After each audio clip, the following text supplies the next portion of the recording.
आज आपण बनवणार आहोत रगडा पॅटीस. एकदम बाहेर ठेल्यावर मिळतं त्याचप्रमाणे आज आपण घरी बनवणार आहोत आणि चवीला पण एकदम अप्रतिम असं लागतं.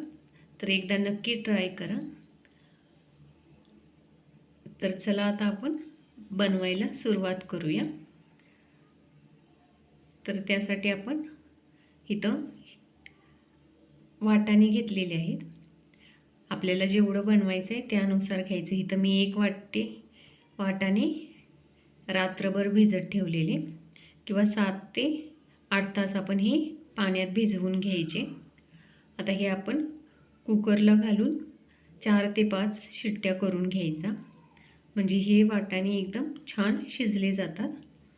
तर आपण आता ह्याच्या 4 ते 5 शिट्ट्या करून घ्यायच्या आणि कुकर हा होतोय तोपर्यंत आपण पॅटीससाठी बटाटे शिजवायला ठेवूया. मी इथं 4 ते 5 बटाटे घेतलेले आहेत. आपल्याला जेवढे पॅटीस बनवायचे आहेत त्यानुसार कमी जास्त घेऊ शकता. हे पण आता आपण शिजायला ठेवून देऊया. आता आपण वाटाणे बघूया. आपले वाटाणे एकदम छान असे शिजलेले आहेत आणि पूर्ण विरघळलेले आहेत. तर आपण आता हे करायला घेऊया. तर एका कढईमध्ये 2 चमचे तेल घालून त्यामध्ये 1 चमचा जिरे घालून आपण वरून पाव चमचा हिंग घालायची आणि ते थोडं भाजलं की त्यामध्ये आपण शिजलेला वाटाणा घालून घ्यायचा आणि ह्यामध्ये आपण पाणी ॲड करूया वरून. आपल्याला जशी ग्रेव्ही हवी त्यानुसार आपण हे पाणी ॲड करायचं. ही थोडी घटसरच ठेवायची आपण. आता वरून आपण ह्यामध्ये चवीनुसार मीठ घालून घेऊया. 1 चमचा लाल मिरची पावडर घालायचे. तुम्ही इथे हिरवी मिरची वापरली तरी चालेल.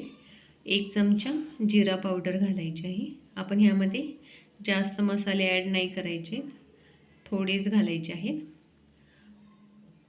आता ह्याला आपण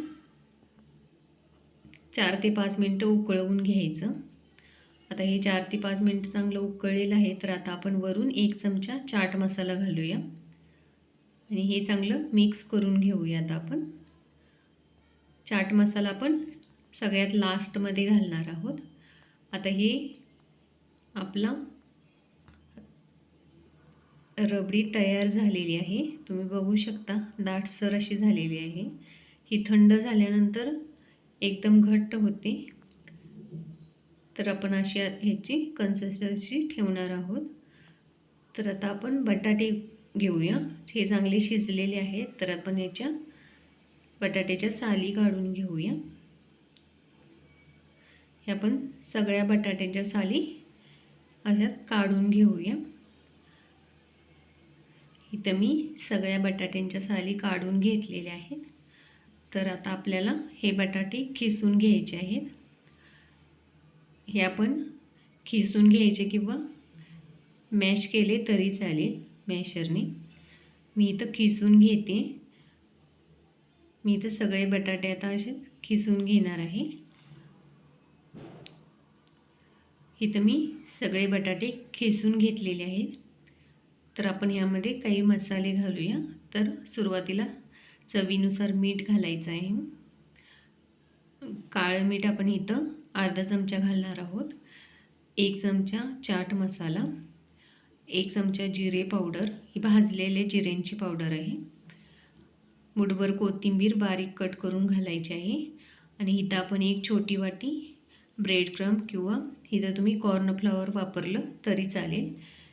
ही बाइंडिंग येण्यासाठी आपण ह्यामध्ये ब्रेड क्रम्ब वापरायचं आहे किंवा कॉर्नफ्लॉवर वापरलं तरी चालेल. आता आपण ह्याचा एक गोळा तयार करून घेतलेला आहे. तर ह्याच्या आपण छोट्या टिक्की तयार करून घेऊया. इथं आपल्याला टिक्की आपल्या आवडीप्रमाणे बारीक मोठी आपण करून घ्यायची आहे. इथं मी मीडियम साईजची टिक्की तयार करून घेतलेली आहे. जास्त मोठीही नाही आणि जास्त छोटीही नाही.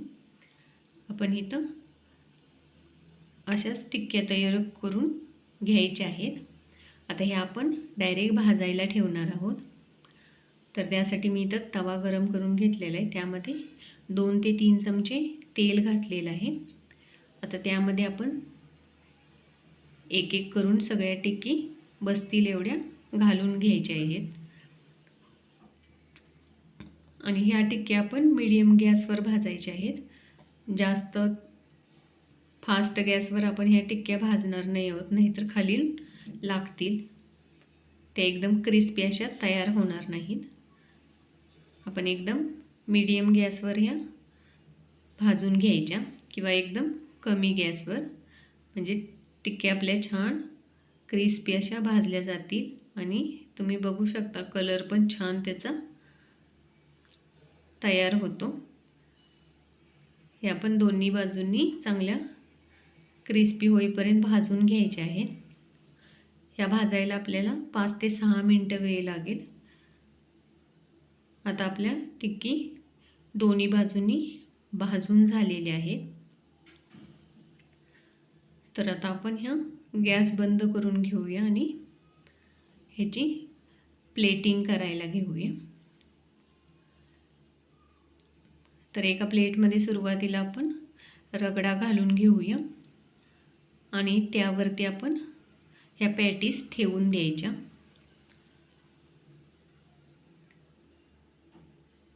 आणि दोन्ही पॅटीस ठेवल्यानंतर वरून आपण आणखी रगडा थोडा घालून घ्यायचा.